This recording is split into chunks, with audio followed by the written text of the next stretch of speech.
பிரியமானவர்களே, இயேசு கிறிஸ்துவின் இணையற்ற நாமத்தில் உங்களை வாழ்த்துகிறேன். இந்த மன்னாச்சுடைய டெய்லி பாட்காஸ்டை கேட்கிற உங்கள் ஒவ்வொருவரையும் கர்த்தர் ஆசீர்வதிப்பாராக.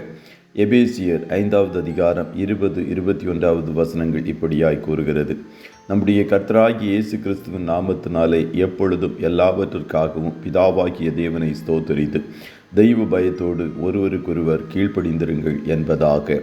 எப்பொழுதும் எல்லாவற்றிற்காகவும் ஸ்தோத்திரம் செலுத்துங்கள். Always give thanks for everything என்ற தலைப்பின் கீழ் இன்றைய மன்னாவை தியானிக்கப் போகிறோம். தமிழ் FM ரேடியோ அலைவரிசையில் சொல்லுவதை கேட்டிருக்கிறீர்களா?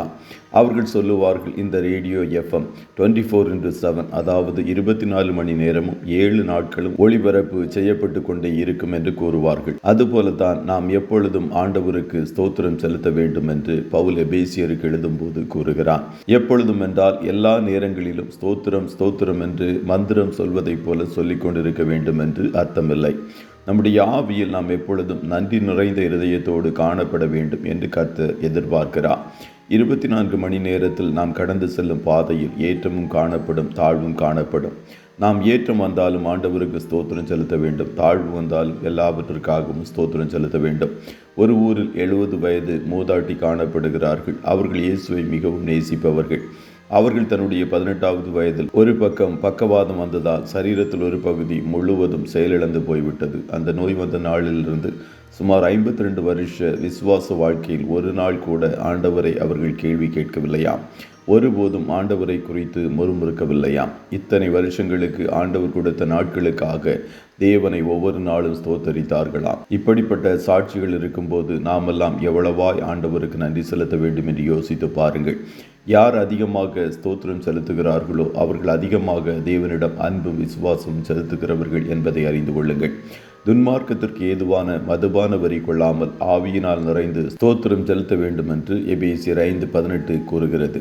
மதுபானம் வரி கொள்ளுகிற கிறிஸ்தவர்கள் ஆண்டவருக்கு ஸ்தோத்திரம் சொல்லுவது இயலாத காரியம். அடுத்தது, பரிசுத்த ஆவியினால் நிறைந்தவர்கள் மாத்திரமே தேவனுக்கு ஸ்தோத்திரம் செலுத்த முடியும். இன்று பரிசுத்த ஆவியினால் நான் நிரப்பப்பட்டிருக்கிறேன் என்று சொல்லுபவர்களும், ஆவியின் அபிஷேகத்தினால் நிரப்பப்பட்டிருக்கிறேன் என்று சொல்லுகிறவர்களும், அந்நிய பாஷையின் வரத்தை பெற்றிருக்கிறேன் என்று சொல்லும் திரளான கிறிஸ்தவர்கள் இஸ்ரவேல் ஜனங்கள் இறைச்சி சாப்பாட்டிற்காக முறுமுறுத்தது போல அநேக காரியங்களை குறித்து முறுமுறுத்து கொண்டே தான் காணப்படுகிறார்கள். சக ஊழியர்களை குறித்து, விசுவாசிகளை குறித்து, உறவுகளை குறித்து முறுமுறுத்து கொண்டே தான் காணப்படுகிறார்கள். இப்படிப்பட்டவர்கள் உண்மையாகவே ஆவியினால் நடத்தப்படுகிறார்களா என்பதே கேள்விக்குறியாக காணப்படுகிறது.